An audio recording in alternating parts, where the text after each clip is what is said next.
Je vais vous parler de l'isolement de Kazakhstania en microbiologie clinique en PACA. Donc c'est une présentation qui a fait l'objet d'une communication orale à la RICAI le mois dernier. Et donc qui se base sur les données épimiques donc de l'IHU et de PACASURV.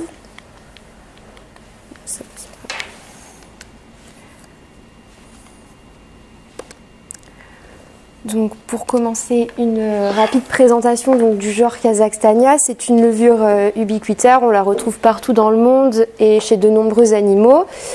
Elle a un lien qui est bien connu dans le processus de vinification. On a décrit plus de 50 espèces, mais celles qui sont impliquées en pathologie humaine, ce sont celles du complexe Telluris, dans lequel il y a en tout 5 espèces, dont 3 ici, donc Kazakhstania telluris présente sur le sol chez les pigeons et les rongeurs, Kazakhstania bovina chez les oiseaux, les vaches et les humains, et Kazakhstania slouffier chez les chevaux et les porcs.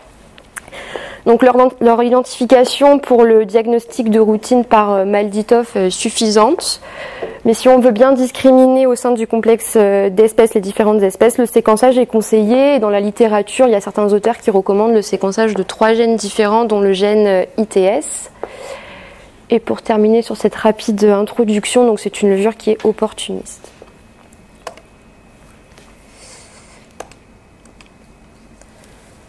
Donc, je vous ai mis ici un arbre phylogénétique donc, qui se base sur l'analyse du gène de la séquence nucléotidique de l'ARN polymérase 2. Donc vous avez en plus gros caractère les espèces dont je vous ai parlé du complexe Telluris qui sont le plus souvent impliquées en pathologie humaine pour lesquelles on a le plus de cas décrits dans la littérature. Il y a aussi au sein de ce complexe Kazakhstania pentolopésie et Kazakhstania heterogenica pour lesquels il n'y a pas vraiment de cas ou d'infection connue, en tout cas pour l'instant.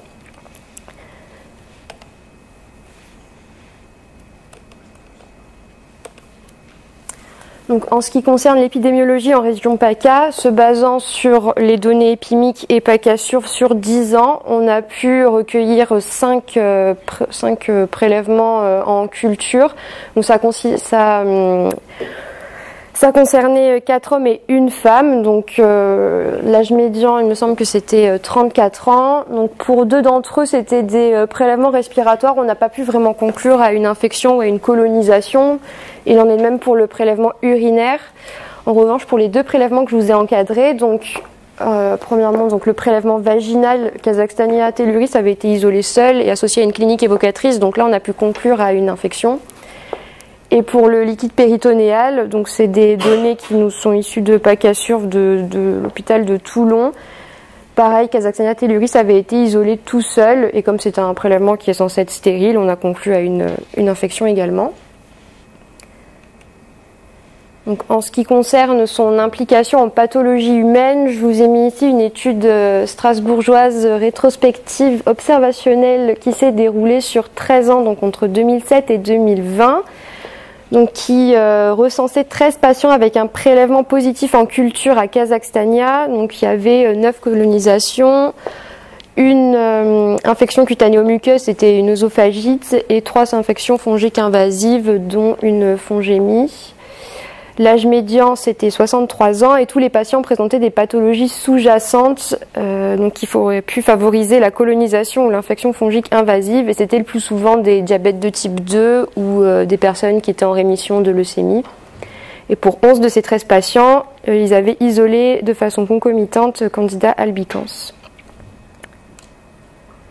Donc, en ce qui concerne les thérapeutiques disponibles, il y a plusieurs études récentes qui ont été publiées, qui ont montré une CMI aux azolés qui était élevée dans 55% des souches étudiées, et notamment au fluconazole.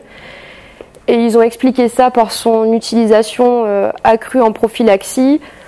Pour les échinocandines, la CMI était élevée dans seulement 6,5% des souches étudiées, mais globalement, c'est une levure qui restait sensible à tous les antifongiques.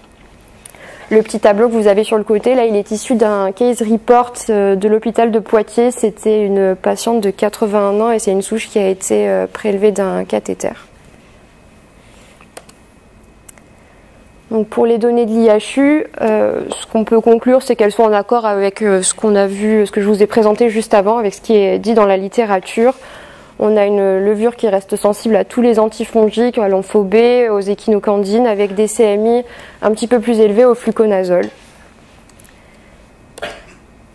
Donc, en conclusion, se basant donc sur les données de l'IHU et de PACASURV, c'est une levure qui peut être impliquée dans des colonisations, infections cutanéo-muqueuses et infections invasives. L'émergence de cette infection fongique rare, elle peut s'expliquer par le nombre croissant de patients immunodéprimés. C'est ce qu'on a vu avec l'étude de Strasbourg, donc avec les patients qui étaient atteints de diabète de type 2, qui favorisait du coup l'émergence de cette infection. La sensibilité diminuée au fluconazole, elle pourrait s'expliquer par son usage en prophylaxie, mais il n'y a pas de lien vraiment réel qui a été prouvé. Et pour une bonne identification au sein du complexe d'espèces, le séquençage est conseillé, même si pour le diagnostic de routine, le MELDI-TOF reste suffisant. Voilà. Merci de votre attention. Merci.